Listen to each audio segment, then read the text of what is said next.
ಈ ವಾರ big boss ಮನೆಯಿಂದ ಎಲಿಮಿನೇಟ್ ಆಗಿರುವ ಕೊಕ್ರೋಚ್ ಸುದಿ ತಾನು ನಟಿಸಿರುವ ಚಿತ್ರಗಳಲ್ಲಿ ನೆಗೆಟಿವ್ ಪಾತ್ರ ಮಾಡಿದ್ದರೂ ತಾನು ಕೊಡುತ್ತಿದ್ದ ಸಂದರ್ಶನಗಳಲ್ಲಿ ತನ್ನ ಪದಬಳಕೆ ಮತ್ತು ಮಾತಿನ ಚಾತುರ್ಯದಿಂದ ಕರ್ನಾಟಕದ ಜನರ ಮನಸ್ಸು ಗೆದ್ದಿದ್ದ ಸುಧೀರ್ ಬಿಗ್ ಬಾಸ್ ಮನೆಯಲ್ಲಿ ಬಕೆಟ ರಾಜ ಆಗಿದ್ದ. ಅಷ್ಟೇ ಅಲ್ಲದೆ ಅಸುರನ ಪಾತ್ರ ಕೊಟ್ಟು ಜನರ ಮನಸ್ಸು ಗೆಲ್ಲಲು ಬಿಗ್ ಬಾಸ್ ಮನೆಯಲ್ಲಿ ಅವಕಾಶ ಕಲ್ಪಿಸಲಾಗಿತ್ತು. ಆದರೆ ಸುಧೀರ್ ಅವರು ಅಶ್ವಿನಿ ಮತ್ತು ಜಾಹ್ನವಿಯ ಮನಸ್ಸು ಗೆಲ್ಲಲು ಹೋಗಿ ಅವರ ಕೈಗೊಂಬೆಯಾಗಿ ಅವರಿಗೆ ಬಕೆಟ ಹಿಡಿಯುತ್ತಿದ್ದ ಸುಧೀರ್ ವೀಕ್ಷಕರ ಮುಂದೆ ಜೋಕರ್ ತರ ಕಾಣಿಸಿಕೊಂಡರು. ಇನ್ನು ದೈಹಿಕ ಟಾಸ್ಕ್ ಕೊಟ್ಟಾಗ ಗೇಮಾಡದೆ ಎದುರಾಳಿಗೆ ಸೋಲನ್ನು ಒಪ್ಪಿಕೊಳ್ಳುತ್ತಿದ್ದ.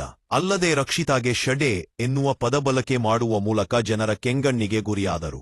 ಸುಧೀರ್ ಎಲಿಮಿನೇಟ್ ಆಗಿ ಸ್ಟೇಜ್ ಮೇಲೆ ಬಂದಾಗ ಕಿಚ್ಚ ಸುದೀಪ್ ಅವರು ಸುಧೀರ್ ಪತ್ನಿ ಹತ್ತಿರ ಎಲ್ಲಿ ತಪ್ಪಾಯಿತು ಅಂತ ಕೇಳಿದಾಗ ಅವರು ಅಶ್ವಿನಿ ಮತ್ತು ಜಾಹ್ನವಿಯ ಗುಂಪಿನಿಂದ ದೂರ ಇರಬೇಕಿತ್ತು ಅಂತ ಹೇಳಿದರು.